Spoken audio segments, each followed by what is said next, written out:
नमस्ते, मेरा नाम नेहा है और आज मैं आप सभी को एक कहानी सुनाने जा रही हूँ। रिकी। इस कहानी के लेखक हीडो वान हेनिंगटन हैं और इसका अनुवाद सोफी वुड्स और अरुंधति देवस्थले ने किया है।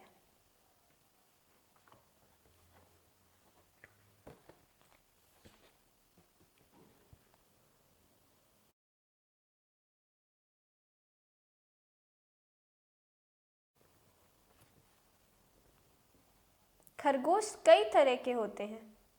मोटे और पतले खरगोश, लंबे और नाटे खरगोश, चालाक और बुद्धू खरगोश, सुंदर और बदसूरत खरगोश, अच्छे और शैतान खरगोश, बिल्कुल लड़कों और लड़कियों की तरह।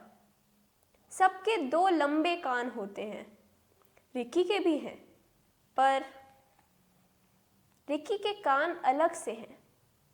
सबके दोनों कान खड़े होते हैं, सीधे, पर रिकी का दायां कान नीचे लटका हुआ है। कान लटाक सारे खरगोश उसे इसी नाम से बुलाते हैं। ढीला, अपना कान तो सीधा कर, हमारी तरह। दो सीधे कान। रिकी बस इतना ही तो चाहता है, पर कैसे?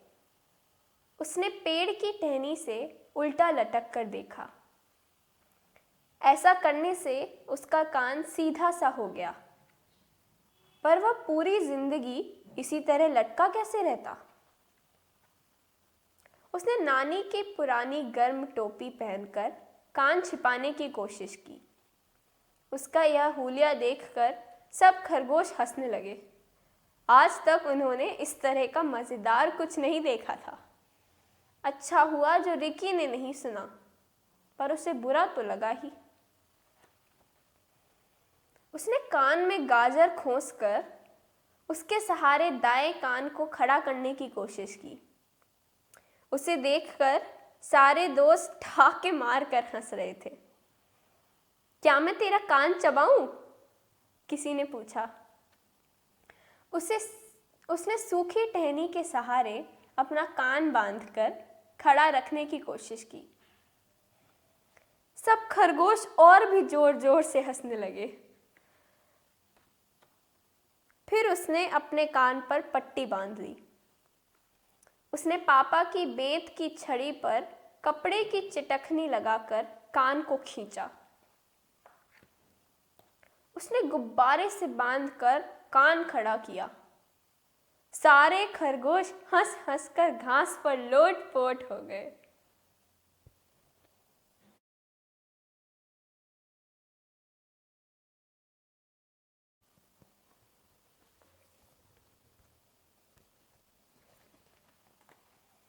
बात बन ही नहीं रही थी।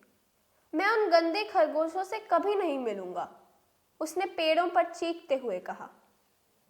मैं इस बेवकूफ कान से छुटकारा चाहता हूं। शायद मुझे डॉक्टर के पास जाना चाहिए, वह सुबकता हुआ बोला। अब उसका कान और भी लटकने लगा था। डॉक्टर ने रिकी का कान अंदर से देखा और बाहर से भी। कान को नापा और तोला भी। फिर बीप बीप की आवाज वाला कुछ कान में डालकर परखा। अपने नतीजे कागज पर लिखे। वे बोले, देखो तुम्हारे कान को हुआ कुछ नहीं है। वह खड़ा नहीं रहता, पर सुनता बिल्कुल सही है। कान होते ही अलग अलग हैं। यह लो, मीठी गाजर। घर लौटते हुए डॉक्टर की बताई बातों पर रिकी ने ध्यान से सोचा। सच ही तो है, कान होते ही अलग अलग हैं। माँ के कान प्यारे से हैं और पापा के मजबूत। दादाजी के कान चतुर हैं और दादी के नर्म मुलायम। और मेरे? रिकी सोच रहा था। दोनों कान अलग हैं, एक सीधा खड़ा और दूसरा झुका हुआ। मुझे तो अपने आप पर हंसना चाहिए। एक ऊपर, एक नीचे। लो आया रिकी, एक नन्हा खरगोश चिल्लाया। हेलो रिकी, सबसे बड़े खरगोश ने कहा। अच्छा नहीं लगता था तुम्हारे बिना। अब कोई नया कारनामा दिखाओगे अपने कान से? हाँ हाँ जरूर, रिकी ने कहा। मैंने सचमुच एक बढ़िया खेल सोचा है। कल सुबह सब मुझे हरे टीले पर मिलना। हर कोई साथ में 2 मीठी गाजरें और डोरी लेता आना।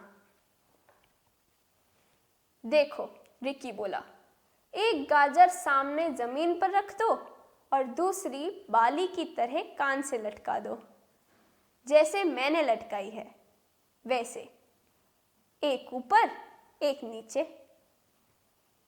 सब इतनी जोर से हंसने लगे जैसे पहले कभी नहीं हंसे थे। ऐसा मजा कभी नहीं आया था।